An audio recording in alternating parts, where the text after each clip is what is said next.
Queridos irmãos, estamos celebrando o mês de setembro, o mês da Bíblia, aqui no Brasil desde 1971, começando em Belo Horizonte, passou-se a celebrar no mês de setembro como o mês da Bíblia, começando festejando São Jerônimo, que no final do mês, dia 30, é dia dele, e é o grande tradutor estudioso da Bíblia, dos originais para o latim, e depois então chegou às nossas diversas línguas.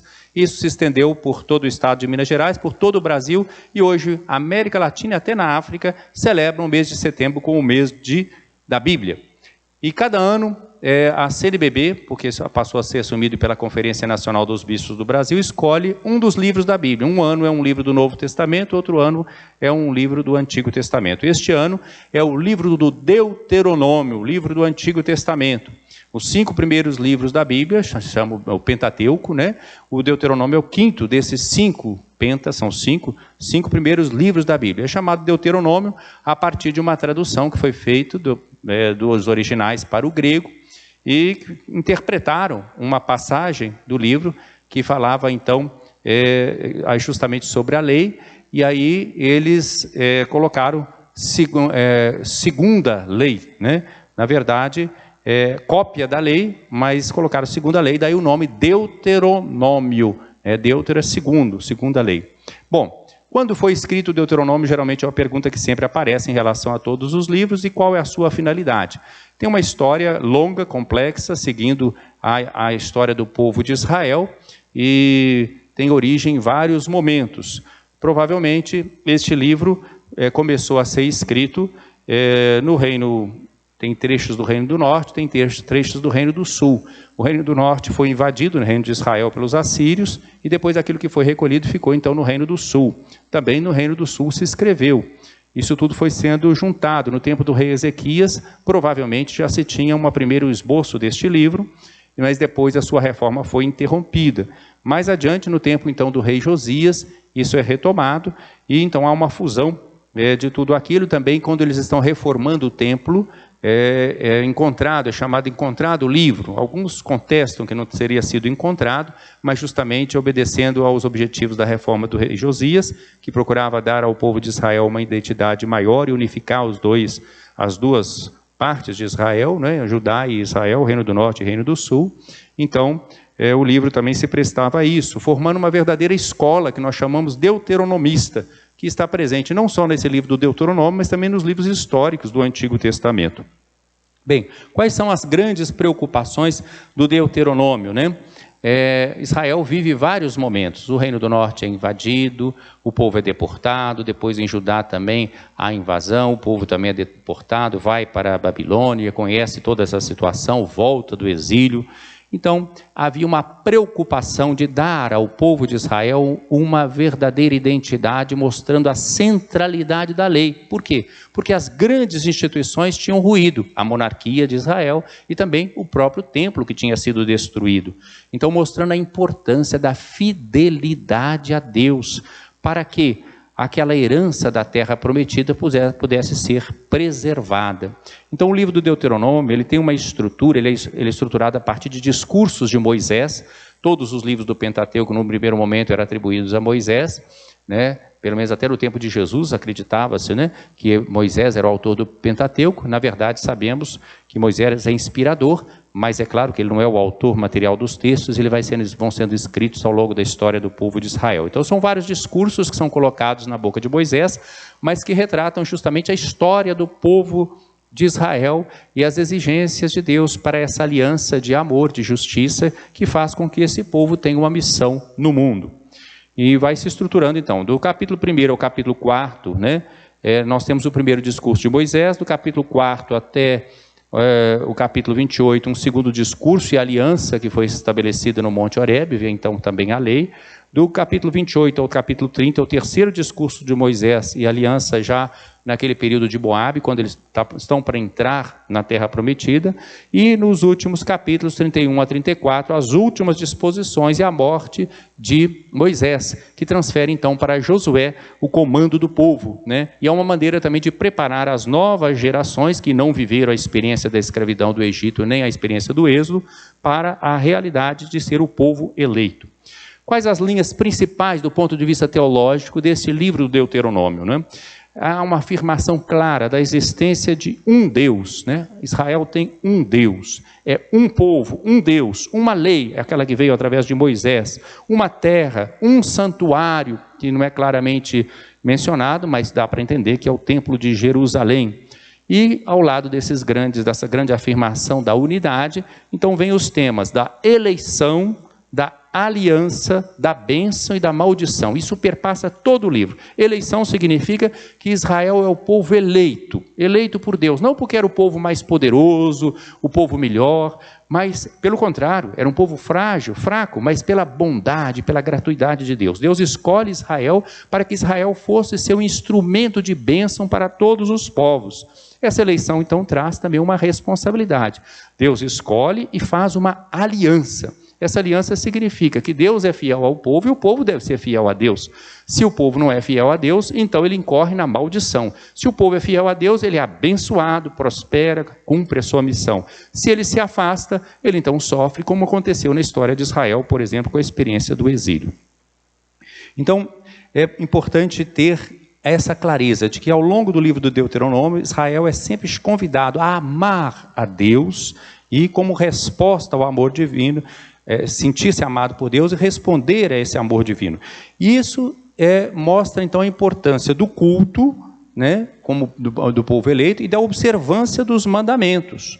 Esse povo precisa ser fiel a essa aliança e ele deve ter uma atenção especial com as pessoas mais vulneráveis, com o pobre, com o órfão, a viúva, com o estrangeiro. Isso está lá no Deuteronômio, sobretudo dos capítulos 12 a 26. Muito bem. Então nós temos uma série de encontros ao longo desse mês de setembro que vão nos ajudando a fazer essa leitura desse texto. Hoje, para esse primeiro encontro, vamos refletir sobre um povo consagrado ao Senhor, partindo então de um texto que está lá no Deuteronômio 6. Todos são convidados a ler em casa esse texto, Deuteronômio 6, do versículo 1 até o versículo 13, né?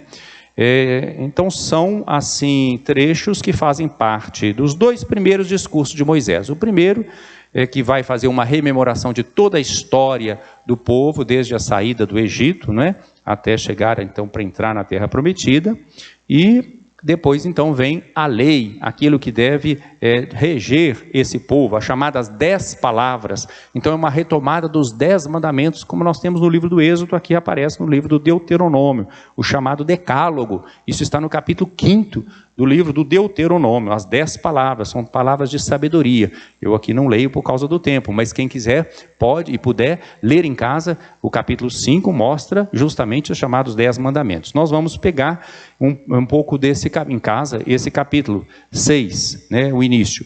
E eu queria chamar a atenção para dois aspectos. Primeiro, a importância de escutar a Deus. Escuta, ó Israel, né? Quando a gente fala de Deuteronômio, os hebreus, os israelitas, os judeus não chamam Deuteronômio, mas chamam o livro das palavras, né? Porque começa a escuta as palavras que o Senhor disse, né? Então, através dos discursos de Moisés, o importante não é Moisés, é Deus que diz através de Moisés. Aliás, Moisés nem entra na Terra Prometida, ele morre antes, e Josué é que vai continuar, o que mostra que a importância não é de Moisés, a importância é de Deus e da aliança com o povo. É muito interessante que o livro também não é personalista, mesmo sendo estruturado em torno dos discursos de Moisés. Mas então, duas coisas importantes. Há esse escuta Israel. Israel deve escutar esse Deus que é um, quer dizer, não deve se deixar contaminar por ídolos, já que ele entra em contato com outros povos, que ele possa ter essa fidelidade ao único Deus verdadeiro, a quem deve ser amado acima de todas as coisas, com toda a inteligência, com toda a vontade, com todas as suas energias. E depois fala no capítulo 7, de versículos 7 a 16, que eu também não posso ler aqui, e que não é a proposta no primeiro encontro, mas está ligado a esse texto do primeiro encontro. A eleição de Israel. Então diz assim, no capítulo 7, versículo 6... Pois você é um povo consagrado ao Senhor seu Deus. Foi a você que o Senhor seu Deus escolheu para que pertença a Ele como povo próprio, dentre todos os povos que existem sobre a face da terra. Então, uma eleição, uma escolha da parte de Deus. E Deus se posiciona sempre, também nós vemos isso no Deuteronômio, é ao lado do pequeno, do impotente, daqueles que não têm, né, do pobre, do órfão, da viúva, do estrangeiro. Deus revela no livro do Deuteronômio claramente a sua preferência pelo menor, pelo pobre, pelo indefeso. Essa preferência vai depois aparecer claramente na vida de Jesus. Por exemplo, o Evangelho de Lucas, capítulo 4, naquele discurso de Jesus na sinagoga, quando ele leu o profeta Isaías e diz que hoje se cumpriu essa palavra da Escritura. É um programa libertador. Está bem ligado. Aliás, o Deuteronômio é muito citado no Novo Testamento. São cerca de 100 citações no Novo Testamento do livro do Deuteronômio. Daí a sua importância para nós cristãos conhecer bem também este livro. Então é claro que esse livro está marcado por muitos aspectos da história de Israel e nós temos que ultrapassar o contexto político, social, né, histórico para compreender a mensagem de Deus, porque não é aquela palavra direta de Deus, mas é uma palavra de Deus pelas mediações históricas, não é? Então o amor de Deus pelo seu povo é isso que está sendo tratado no livro do Deuteronômio. Esse amor de Deus pelo seu povo passa pela dimensão social. Fica claro que Israel deve ter consciência de que ele é chamado a escutar o Senhor, embora ele seja um povo pequeno e frágil, seguir as 10 palavras, isto é, os 10 mandamentos, né? Ouvir o clamor dos empobrecidos e oprimidos da sociedade. Isso tudo está no livro do Deuteronômio, pois só assim é que esse povo vai ser fiel a Deus, unido a Deus, um povo consagrado a Deus. Israel, então, não foi escolhido, não foi eleito, no sentido de ter privilégios, para ficar acima dos outros povos, mas para desempenhar uma missão de ser um sinal da santidade de Deus, de ser fiel aos mandamentos de Deus, que consistem na prática exatamente da justiça, e especialmente com os mais fracos. Vamos, então, agora partir um pouquinho para esse texto, dá tempo ainda, né? Acho que nós podemos ver então o Deuteronômio 6, 1 a 13, como um exemplo.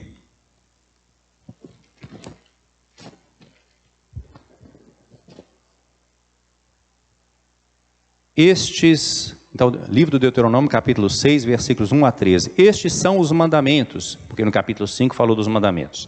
Estes são os mandamentos, os preceitos e as normas que o Senhor vosso Deus ordenou que eu vos ensinasse, a fim de que os observeis na terra em que entrareis para dela tomar posse. Assim temerás o Senhor teu Deus, guardando todos os preceitos e mandamentos que te prescrevo, tu, teu filho e o filho de teu filho, todos os dias de tua vida, a fim de que se prolonguem os teus dias. E tu, Israel, ouve e cuida de os praticares, para que te suceda bem, te multipliques sempre mais na terra onde corre leite e mel, como te prometeu o Senhor, Deus de teus pais. Escuta, Israel. Estão vendo como é que vai repetindo essa ideia de escuta, Israel? O Senhor é nosso Deus, o Senhor é um. Amarás o Senhor teu Deus de todo o teu coração, de toda a tua alma e com toda a tua força. Estejam no teu coração estas palavras que hoje te ordeno. Tu as repetirás a teus filhos, delas falarás quando estiveres sentado em tua casa ou andando a caminho, quando te deitares ou te levantares. Tu as prenderás como sinal à tua mão e as colocarás como frontal entre os olhos. Tu as escreverás nos umbrais de tua casa e nos teus portões. Vejam como enunciou aquilo que é fundamental e coloca. A gente pode até se perguntar, tem alguma vez que o ser humano não está nessa situação aqui? Tu as repetirás a teus filhos e delas falarás quando estiveres sentado em tua casa ou andando a caminho, quando te deitares ou te levantares, ou seja, em qualquer situação da vida. A fidelidade a Deus não é só no momento do culto, não é só quando a pessoa ia à igreja, ao templo, mas em todos os aspectos da vida. Então esses mandamentos devem ser gravados, não exteriormente, mas no coração, para que esse povo seja um povo realmente marcado pela justiça, o compromisso com os fracos e fiel ao único Deus verdadeiro. Quando o Senhor teu Deus te houver introduzido na terra que a teus pais, Abraão, Isaque e Jacó, ele jurou que te daria, com cidades grandes e belas que não edificaste, casas cheias de toda espécie de bens que tu não ajuntaste, cisternas escavadas que tu não cavaste, vinhas e oliveiras que tu não plantaste. Quando então comeres e te fartares, cuida para não esqueceres o Senhor, que te fez sair da terra do Egito, da casa da escravidão. Ao Senhor teu Deus temerás, a Ele servirás e por seu nome jurarás. Então o que fica sendo apresentado aqui? Toda a história, toda a vida do povo de Israel deve ser lida como um presente, um dom, uma graça de Deus. Então o povo vai perceber que é na vida concreta, né, como povo, na história, no seu dia a dia. Vejam como é que não há separação entre a vida econômica, política, social e a vida religiosa, porque vai se reconhecer que tudo aquilo que se tem é bênção de Deus, é graça de Deus, é sinal do amor de Deus. Então como é que a pessoa responde? Com egoísmo? Não, com justiça, com solidariedade, com cuidado com os pobres, com o culto que presta a Deus. Se fizer isso, o povo é abençoado, prospera. Se não faz isso, o povo então vai sofrer as consequências, e por isso essa experiência amarga que Israel viveu também do exílio. Tanto aqueles que foram do Reino do Norte exilados para a Síria, como depois o restante que foi exilado mais tarde, sobretudo do Reino do Sul, para a Babilônia. Outros ficaram ainda, né, um resto ficou, e depois voltaram, é claro, os que tinham, uma parte dos que foram exilados. Então nós vemos que é um livro que chama atenção para esse essencial. O acento dessa leitura é: escuta, Israel, escuta, povo de Deus. Nós devemos então ler o texto com calma, meditar, né? Vocês vão poder fazê-lo isso em casa. E nós temos algumas perguntas que podem ajudar depois a refletir aí em família. Por exemplo, depois da leitura de Deuteronômio 6, 1 a 13, pode-se perguntar, a leitura é tranquila, aqui a gente tem que fazer mais breve, né? Por causa do tempo. Qual a palavra que mais chama a sua atenção nesse texto? Em casa, lendo com calma, se perguntar, qual a palavra mais chama a sua atenção nesse texto? Deuteronômio 6, 1 a 13.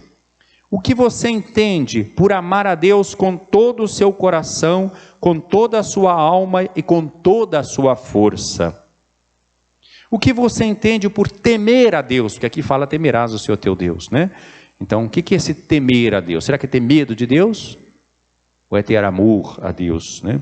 Então, o que você entende por amar a Deus com todo o coração, com toda a tua alma, com toda a sua força, e o que você entende por temer a Deus? Porque obedecer à palavra nos faz viver longamente sobre a terra. O que significa viver longamente sobre a terra? Será que é só ter muitos anos, chegar a 100 anos? O que é viver longamente sobre a terra? Então, são perguntas sobre o texto. Agora, depois de rezar um pouco e cantar, procurar responder essas perguntas, nós podemos puxar o texto para a nossa vida atual. E aí tem outras perguntas que nós podemos fazer. Por exemplo, qual valor possuem as palavras escutar e obediência na sociedade atual? Qual o valor que essas palavras têm? Escutar e obediência. As famílias, atualmente, hoje, têm catequizado seus filhos? Por quê? Como? Porque aqui nós vimos no texto que é para transmitir para os filhos e para os filhos dos filhos, né? É só ler o texto, né? Eu não estou podendo comentar ele aqui com calma. As famílias atualmente têm catequizado seus filhos? Por quê? E como? Como demonstramos que amamos a Deus com a totalidade de nosso ser, com o nosso coração, nossa vida, com tudo que temos? Então, vocês estão vendo, são dois blocos de perguntas. As primeiras dizem respeito ao texto e à nossa compreensão do texto. Essas últimas que eu perguntei dizem respeito à nossa vida concreta. Vou repeti-las aqui, as últimas. Que valor possuem as palavras escutar e obediência na sociedade atual? As famílias atualmente têm catequizado seus filhos? Por quê? Como? Como demonstramos que amamos a Deus com a totalidade de nosso ser, com o nosso coração, nossa vida, com tudo o que temos? Vejam que tudo isso são conselhos que nós temos nos mandamentos divinos, no Deuteronômio, de que um pai dá para os seus filhos. Para quê? Para que eles possam viver bem e com sabedoria. E nosso encontro deve terminar sempre com uma oração, né? Lembrem-se que o tema que perpassa todo esse mês da Bíblia está baseado no livro do Deuteronômio 15, versículo 11. Abre a tua mão para o teu irmão. Então a gente se aproxima de Deus e Deus manda que a gente se aproxime também do irmão. O próximo encontro vai tratar desse tema de Deuteronômio 15, 7 a 11. Até o próximo encontro, se Deus quiser. Que Deus abençoe todas as famílias e grupos que se reúnem para refletir nesse mês da Bíblia, setembro de 2020.